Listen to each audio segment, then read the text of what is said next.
যারা বলেন বিমা পেশাটা খারাপ, বিমাতে মানুষ চাকরি করে, তাদের জন্য বলি, একজন গ্রাহক তার নিজের ছেলের জন্য শিক্ষা বিমা করেছিল।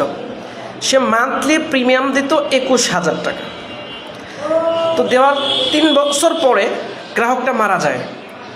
তার সেই সন্তানকে লাইফ ইন্স্যুরেন্সের ফান্ড থেকে প্রতি মাসে 9,000 টাকা করে দিয়েছে। যখন সেই বিমা গ্রাহকের যে সন্তানের বয়স 18 বছর পরিপূর্ণ হয়েছে, তখন কোম্পানি তাকে টাকা দিয়েছে 16 লক্ষ টাকা।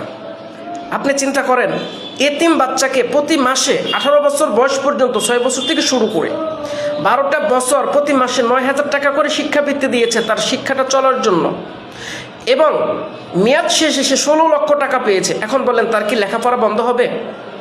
সে এই দেশের একজন সুনাগরিক হবে এবং লাইফ ইন্স্যুরেন্সের প্রতি তার ভালোবাসা বৃদ্ধি হবে।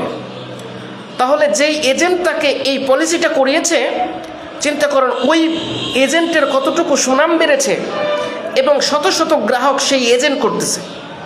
তাহলে বিমাটাকে যারা খারাপ বলে, আপনি সেটা কানে নেবেন না, আপনি পজিটিভ চিন্তা করেন।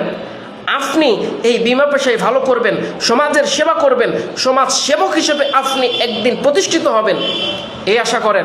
আসুন লাইফ ইন্স্যুরেন্সে আরও বেশি বেশি শিক্ষিত স্মার্ট ছেলে মেয়েদেরকে আমরা বেকারত্ব দূর করার জন্য কাজ করি। আপনার গ্রাহককে আপনি সৎ পরামর্শ দেবেন, আপনি তার উপকারে অসহায় অসময়ে আপনি তার পাশে থাকবেন।